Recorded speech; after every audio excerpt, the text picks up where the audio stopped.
Ironically, Catholicism is more alive on this island than it is in the cemetery, because the monk has incorporated into his Buddhism, his Taoism, lots of Catholic symbols and rituals.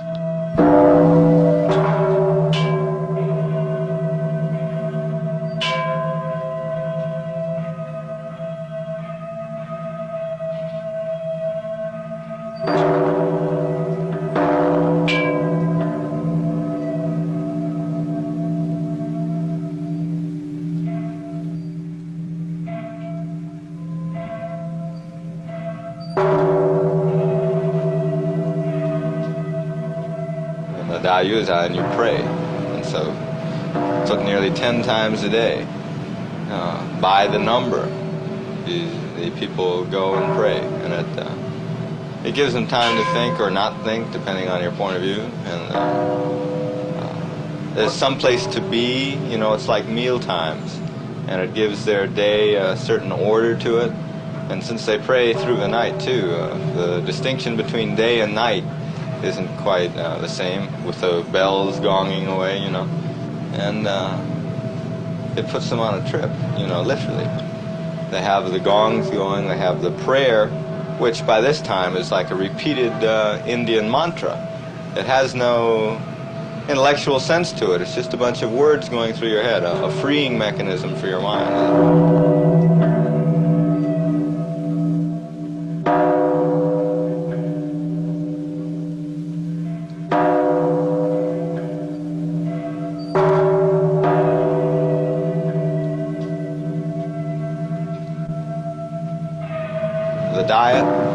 A vegetarian diet, after about 4 days, your body feels light and your mind feels very light. And, you know, like a balloon, as one says, you could float away. And so these people eat nothing but vegetable. This is a classical Buddhist circle. Man lives off the earth. When he dies, his body decays, whatnot, but it goes into the earth. And out of the earth comes vegetables. The Buddha taught that if you eat the vegetables, you are completing the cycle without any pain or suffering.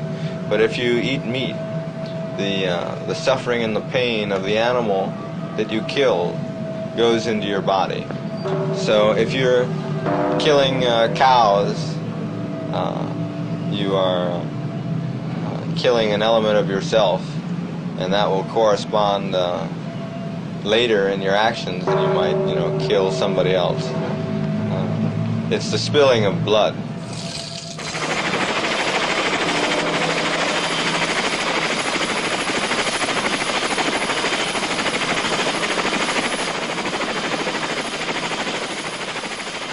The war is all around the island.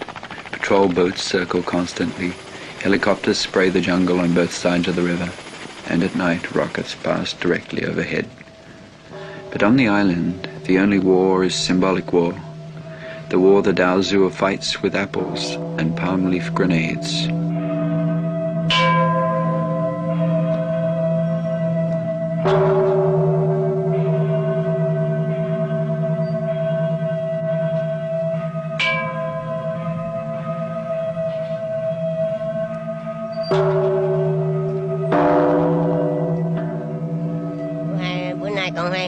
Bắc tiếng Nam tiếng, đạo đức tinh thần, đem lại hòa bình nước Việt Nam và sau này cả thế giới.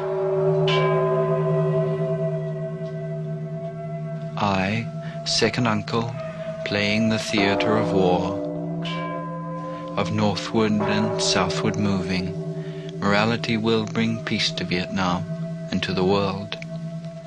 I, second uncle, respectfully ask permission to go to Hanoi, bringing good solution for Vietnam.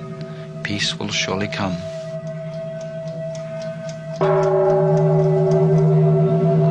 He believes that if you manipulate a symbol for a thing, it's not different from voodoo or alchemy or any of the, Western psychic sciences.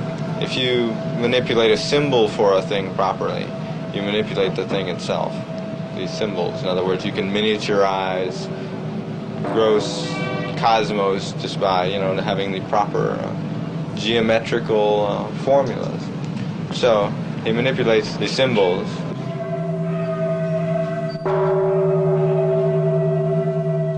So he manipulates the symbols of his map.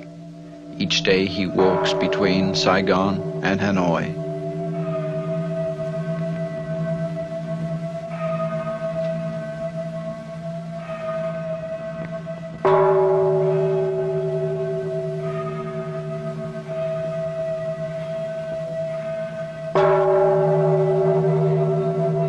He was educated in France as a chemical engineer. Came back from France in 1945, well equipped with his degrees and his family's wealth. And then he went through a classical Buddhist change, seeing the misery around him and feeling a compulsion to do something about it. The government calls him a fool and confines him to this peaceful island. He's a fool, perhaps, but who drops the napalm in Vietnam, other crazy men. And what are the results of these two insanities? Carnage and a lovely society. So, you almost have to stop just what you feel when you go to the island. Mosquitoes may bother you and the gongs may keep you up, but you're looking at Vietnamese that you won't see anywhere, from the Chinese border down to the ocean.